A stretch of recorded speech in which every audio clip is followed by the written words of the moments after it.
Você é o que pensa, não quem você pensa que é.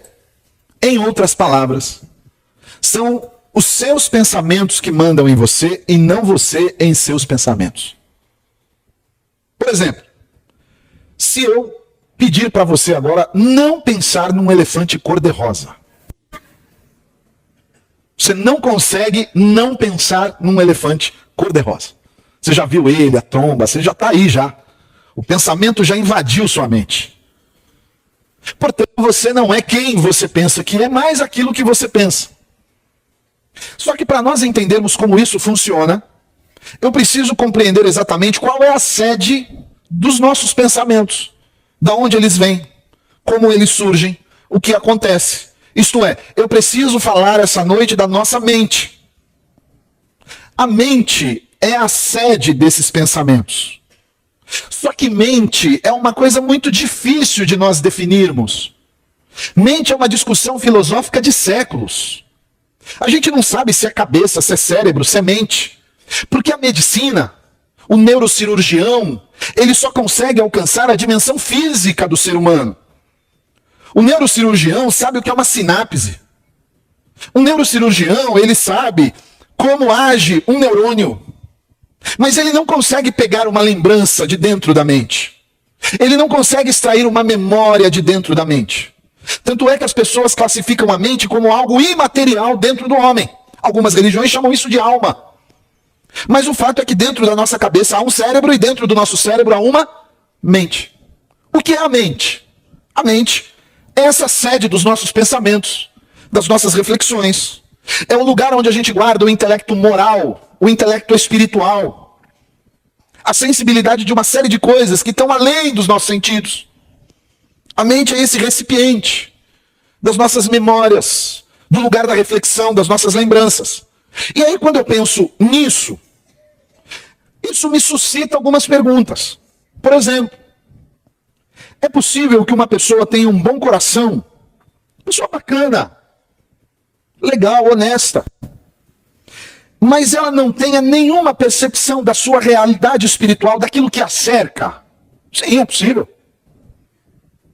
É possível que alguma pessoa possua intenções puras, ideais, adequadas, mas ao mesmo tempo ela vive uma certa confusão mental de valores, de preceitos, de desajustes. É possível. É possível que uma pessoa venha à igreja, escute a palavra, mas ela não sofra nenhuma transformação real na sua vida? Sim, é possível. Exatamente. Porque nós não estamos aqui falando a cabeça nem ao cérebro. Nós estamos aqui falando a mente. E às vezes alguma impressão que eu tenho é que em alguns momentos, pior do que esquecer a Bíblia, como eu fiz hoje, já estou aqui confessando meu pecado, a gente esquece a mente em casa. E aí a gente não tem essa condição de nos envolvermos com a palavra e de receber a transformação dessa palavra. Porque a mente, a nossa mente, a sua mente, a minha mente, ela é abastecida diariamente, a todo momento, de uma série, de uma quantidade absurda de informações. Não é só o que você vê, o que você escuta. Todos os sentidos falam à mente. O que você pega, o que você cheira, o que você come. Porque na realidade tudo isso são órgãos que comunicam a mente e a mente traduz isso para você. Você não enxerga com o seu olho. Você não ouve com o seu ouvido. O ouvido é usado para entrar a informação, mas essa informação é traduzida na sua mente. É por isso que é estranho nós entendermos Jesus dizer: quem tem ouvidos, ouça. Então quem não tinha ouvido não podia ouvir? Não, não é isso que ele estava dizendo. Ele estava dizendo que quem tem ouvidos, faça-se ouvir. Perceba, compreenda, entenda o que eu estou falando. É isso que Jesus coloca. Agora, a maioria das pessoas desconhece o fato de que a mente é talvez a coisa mais importante na constituição do ser humano para Deus. Martin Lloyd Jones diz que se há algo que Deus quer alcançar em todo o culto, em toda reunião, é a mente do homem. E Paulo nos dá essa perspectiva, porque o problema, veja bem, não é receber uma quantidade absurda de informações. O problema é que nós não temos uma filtragem dessas informações. A gente recebe tudo, vem tudo para dentro, cai tudo para dentro. A gente ouve tudo, vê tudo, sente tudo, vê tudo, tá tudo aqui, é uma profusão de coisas. Mas e aí? Como é que a gente filtra? Porque isso é extremamente importante. Abra sua Bíblia em 2ª carta de Paulo aos Coríntios, capítulo 10. Olha só o que Paulo nos diz aí. Versículo 3. 2 Coríntios 10, versículo 3. Pois embora vivamos como homens, não lutamos segundo os padrões humanos. As armas com as quais lutamos não são humanas, ao contrário, são poderosas em Deus para destruir fortalezas. E aí geralmente a turma lê até aqui. E aí a gente entra naquilo que nós chamamos de batalha espiritual. Só que o versículo ele não para aqui, ou seja, o texto, aquilo que Paulo quer dizer, não para aqui. Ele continua. Porque ele fala que nós não lutamos como os homens costumam lutar. A luta aqui é diferente. As armas são poderosas em Deus, isto é, na sua palavra, para destruir fortalezas. O que é uma fortaleza? Uma fortaleza é algo que se tornou uma verdade absoluta na sua vida. Isso é uma fortaleza. Tipo, eu sou um incapaz e ninguém tira isso da sua cabeça. Eu sou um infeliz e ninguém tira isso da sua cabeça. Isso é uma fortaleza na sua vida. Aí Paulo continua e ele diz assim: destruímos o quê? Conceitos, argumentos, princípios e toda pretensão que se levanta contra o conhecimento de Deus, a palavra de Deus. E levamos cativo o quê? Todo pensamento para torná-lo obediente a quem? A Cristo. Batalha espiritual não é uma luta sua contra o diabo. Batalha espiritual é uma luta sua contra os conceitos errados que você tem a respeito de Deus e da sua palavra. Isso é batalha espiritual. Eu me lembro de uma vez que uma pessoa passou por um processo de libertação. E eu me lembro que nesse processo de libertação foi expulso dela alguns espíritos, alguns demônios. Mas depois dos demônios expulsos, ela manteve alguns hábitos. E ela veio de novo para a libertação. E aí a gente falou, agora não tem mais demônio. E quando não tem demônio, como é que a gente liberta alguém? Essa é a pergunta.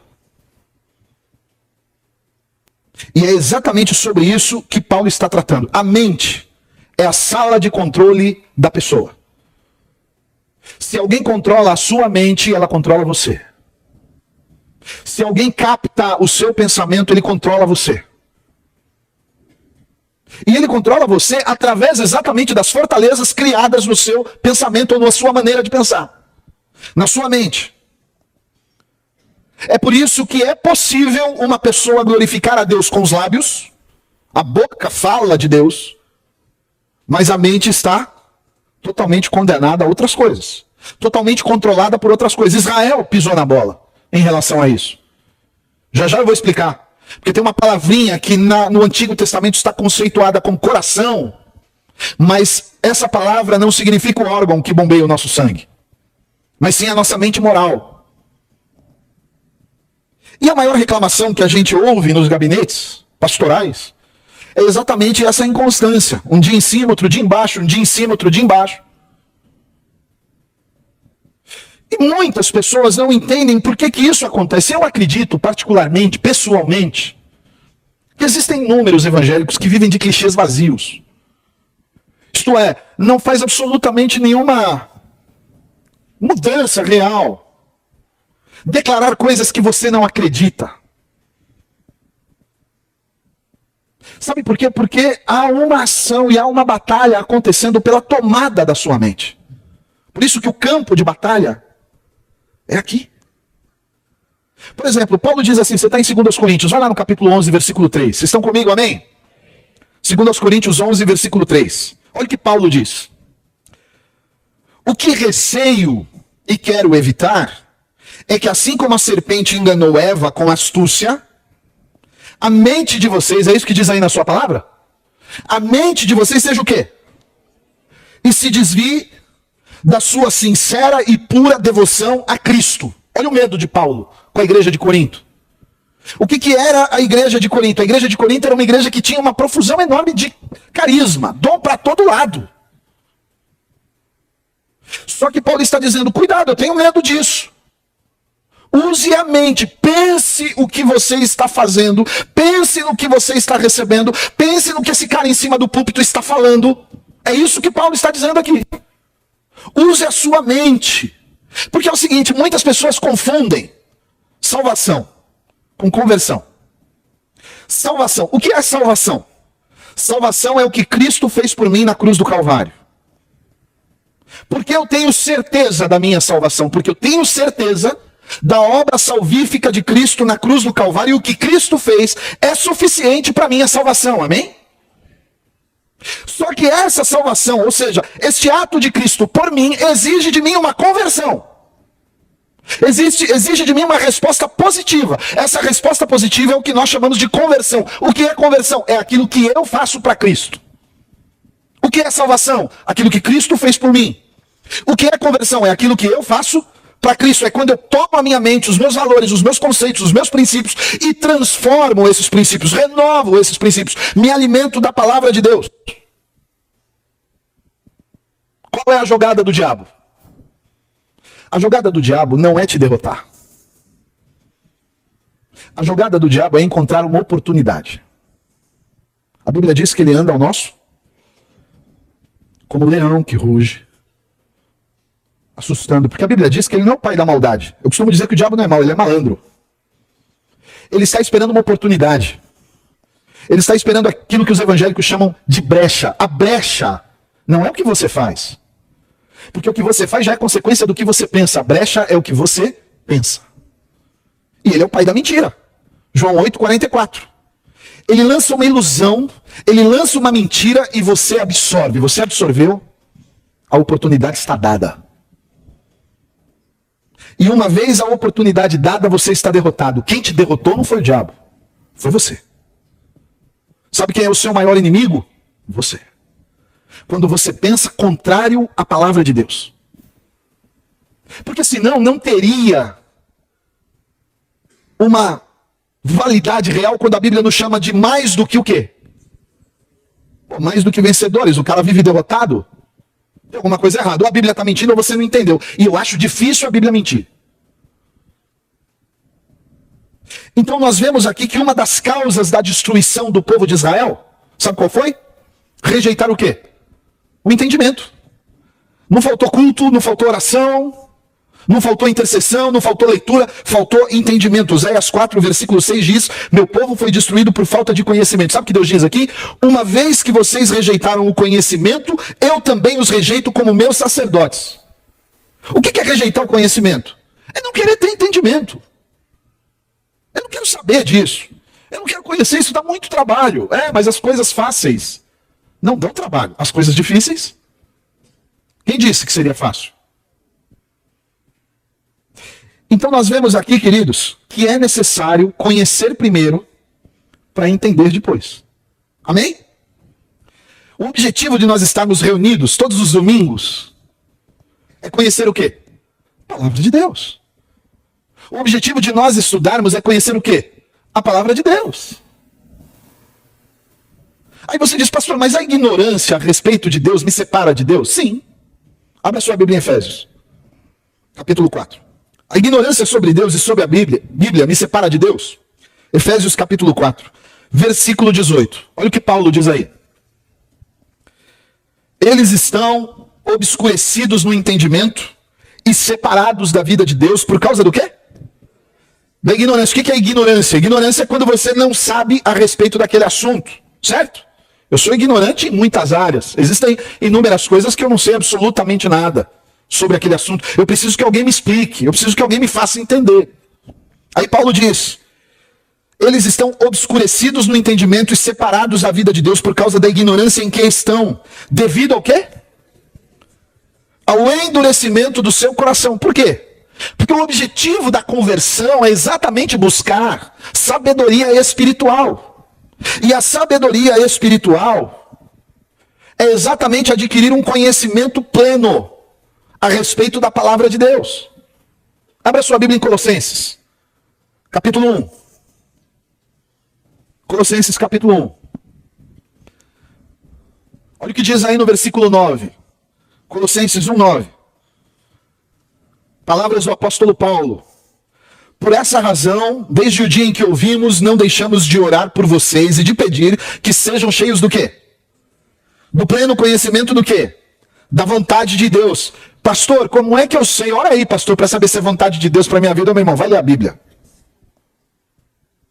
Paulo está dizendo assim: por essa razão, desde o dia em que ouvimos, não deixamos de orar por vocês e de pedir que sejam plenos, sejam cheios do pleno conhecimento da vontade de Deus, com toda a sabedoria e entendimento o quê?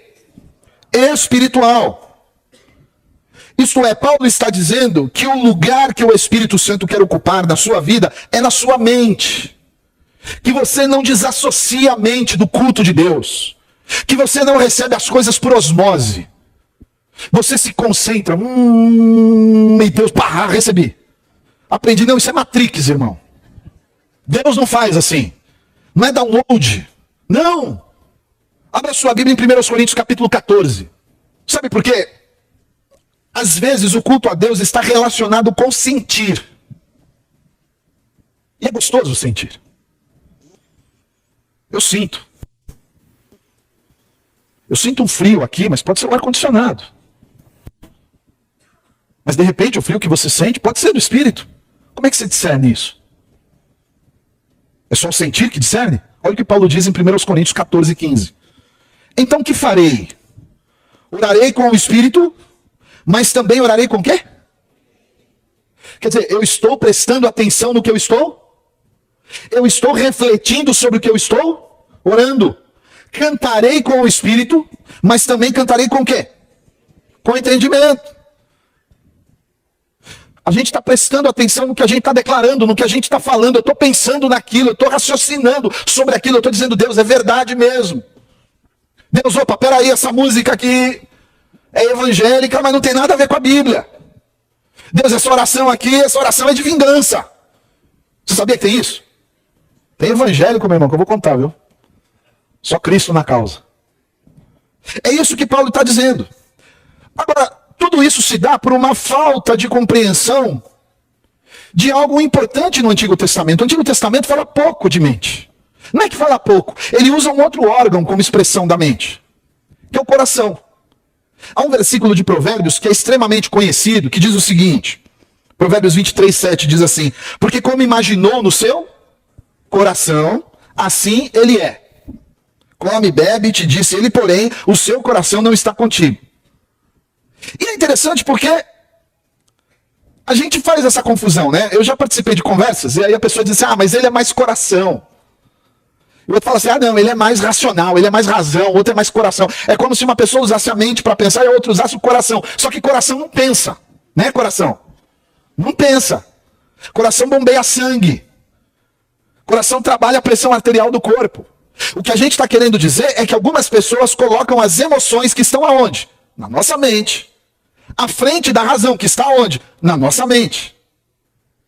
E aí quando a gente lê determinados versículos bíblicos, por exemplo, Provérbios 4, 23, a gente declara direto esse versículo, acima de tudo guarde o seu coração. Aí dá a impressão que a gente guarda o coração da gordura da picanha, da carne de porco, porque o texto diz assim, pois dele dependem toda a sua vida.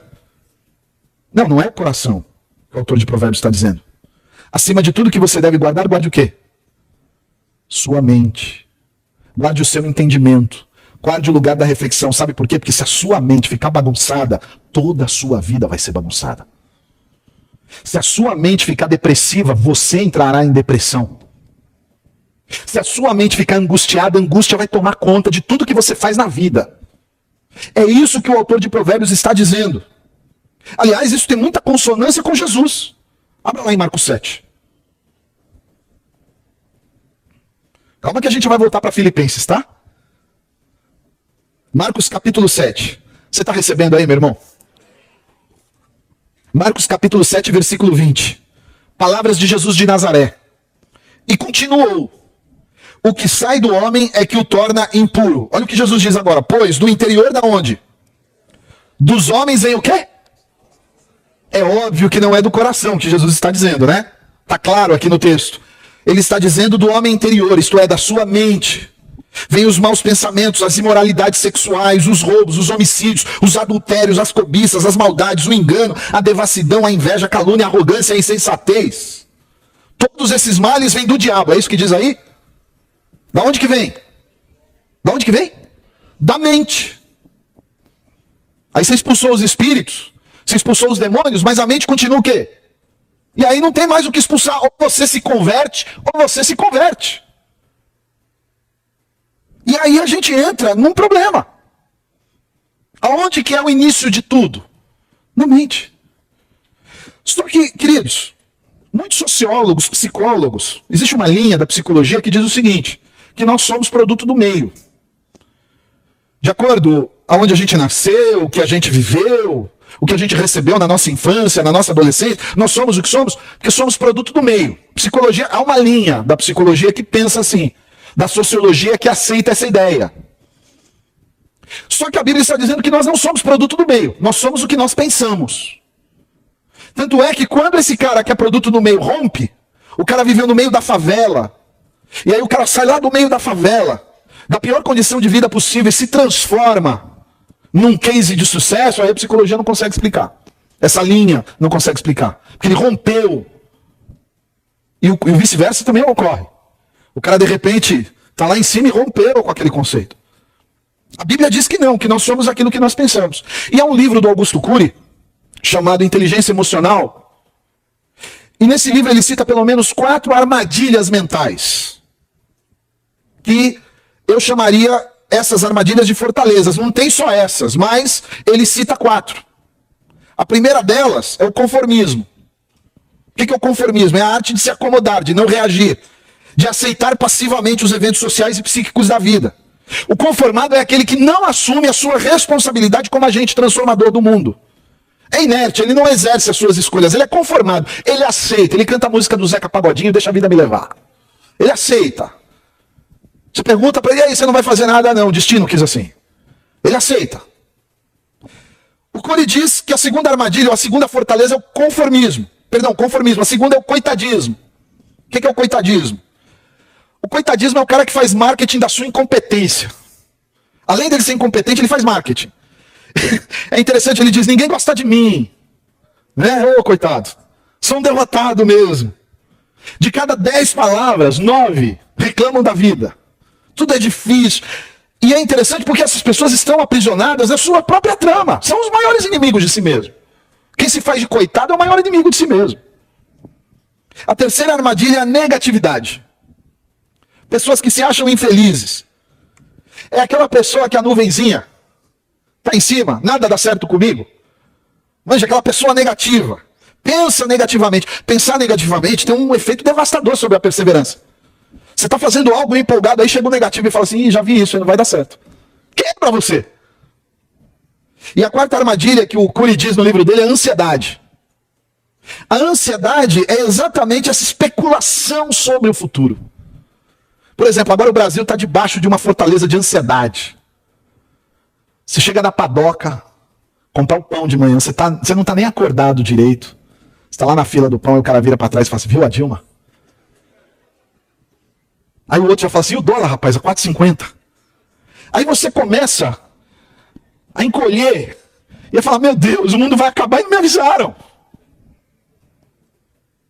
Então, o apóstolo Paulo diz que essas fortalezas nos tornam presas e presos dessa maneira de pensar. Pastor, já entendi, o problema está na mente.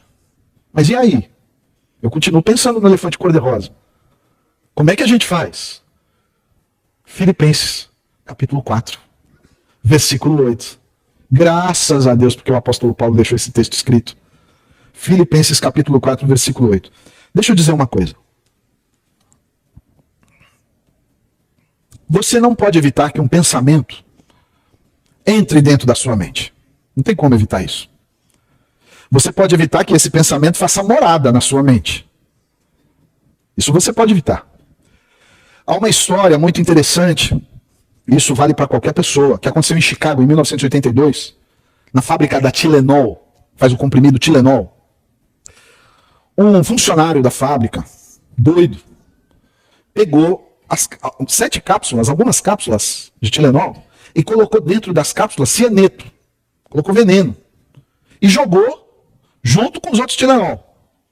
E a fábrica produziu, encartelou o Tilenol e distribuiu nas farmácias, em Chicago, 1982. E 7 pessoas que consumiram Tilenol na cidade morreram, óbvio. Eles tomaram cianeto.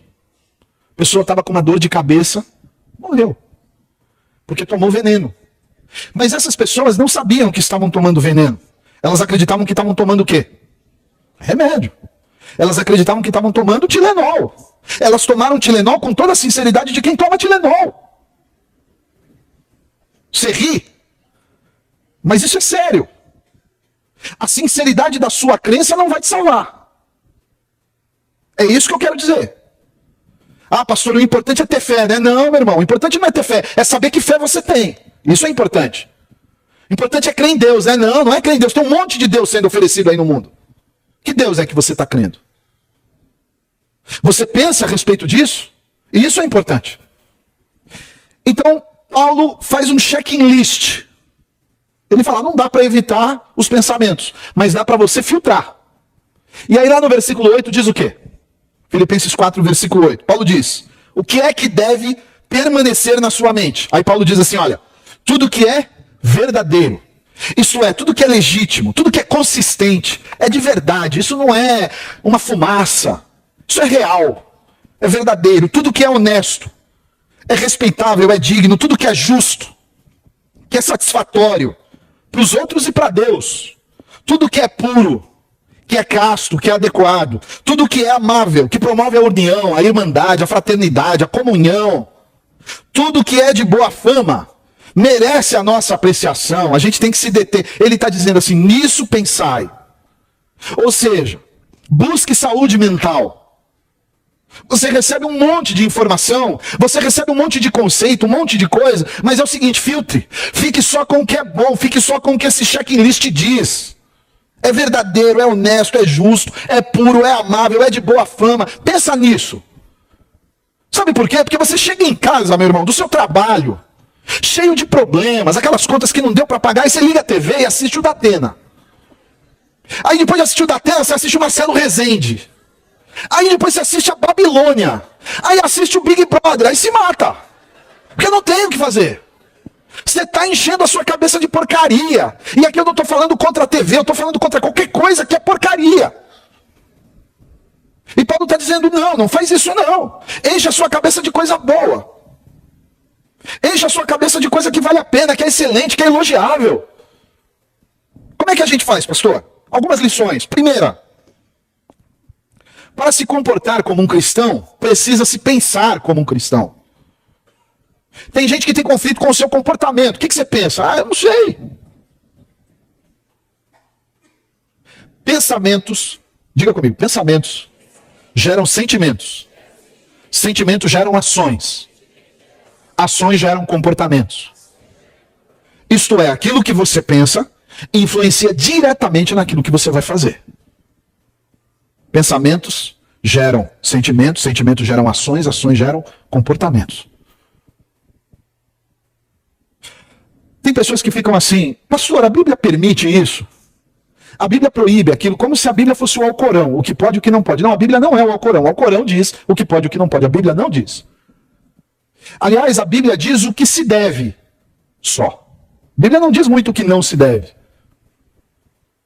Ela fala mais sobre o que se deve. Sabe por quê? Porque Deus nos deu a capacidade de pensar.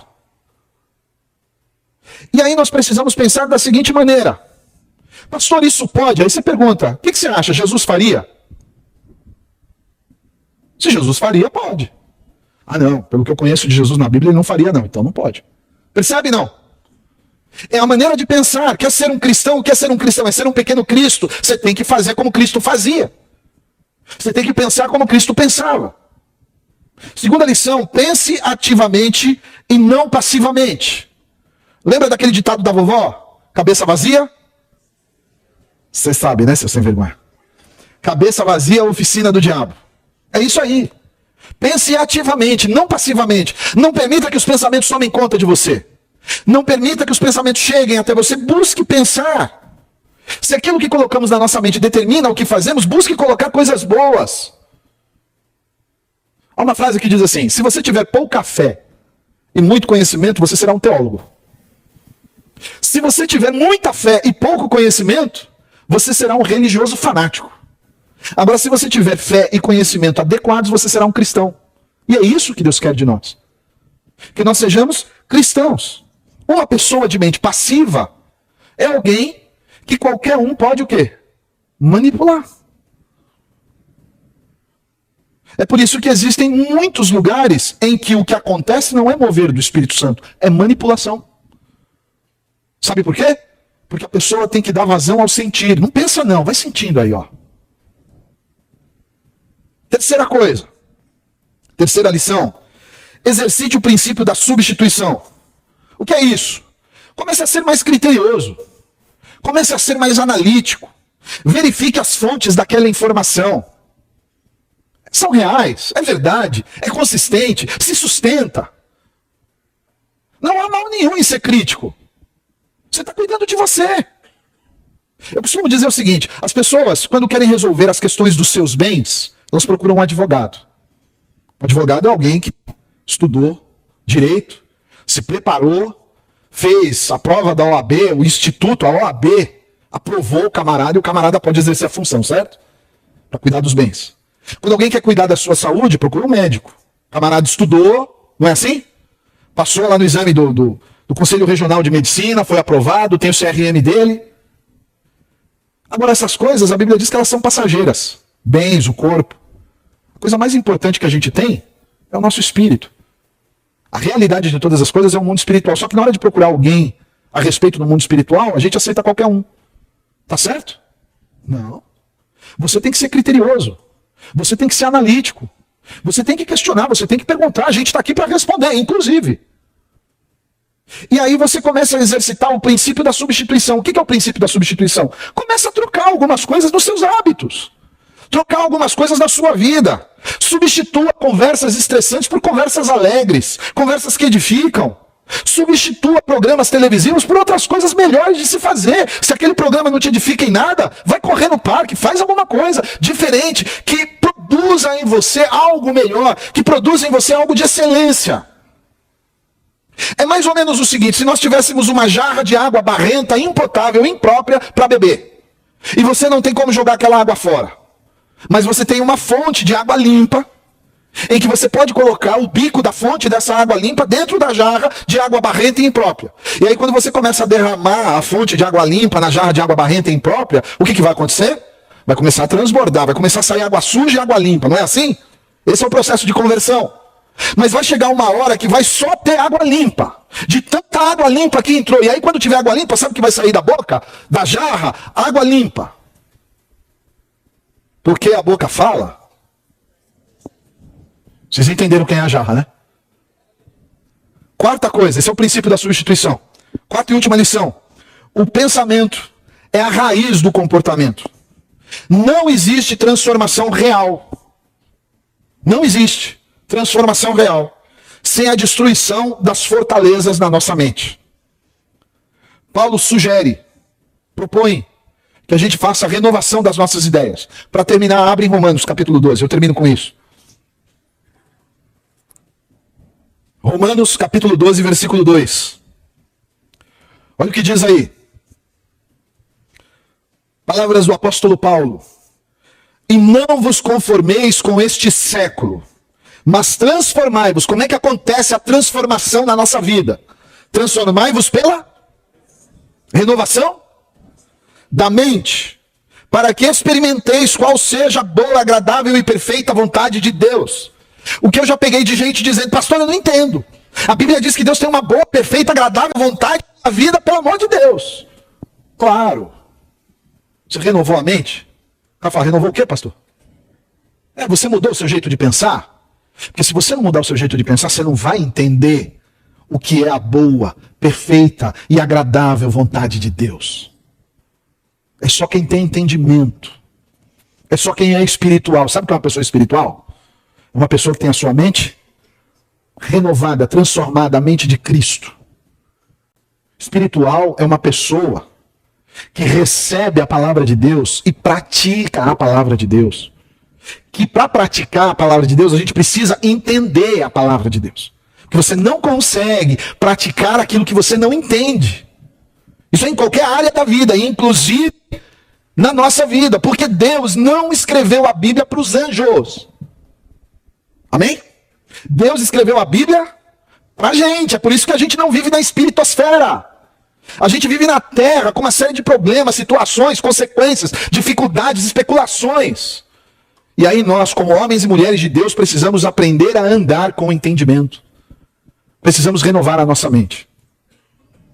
Então, queridos, toda derrota que a gente vive são concessões que nós fazemos a pensamentos contrários à palavra de Deus. É possível, sim, vir aqui na igreja, mas viver lá fora manipulado pelo diabo. Sabe por quê? Porque você não coloca entendimento. Você não aplica esse entendimento. Obedecer não é algo difícil. Depende do nosso entendimento. A Igreja Católica, em certo sentido, ela criou um problema cultural. Quando uma pessoa tinha pecado, e ela se confessava lá no padre, aí o padre falava assim, olha, tudo bem, esse pecado aí dá mais ou menos umas 15 Ave Marias e uns 30 Pai Nossos. Aí você ia lá, orava 15 Ave Marias, 30 Pai Nossos e saía dali querendo pecar de novo. Aí você voltava lá no confessionário e falava, agora, padre, eu pequei e enterrei o pé na jaca. Aí eu falei, rapaz, agora precisa de 45 Pai Nossos e 230 Ave Marias. Depois de 3.500 Ave Marias e 1.800 Pais Nossos, você continua querendo pecar. Sabe por quê? Porque o seu comportamento está pautado numa fortaleza. E no momento em que você muda a maneira de pensar e entende, obedecer é algo natural. Mude a sua mente. E a sua vida cristã irá mudar completamente.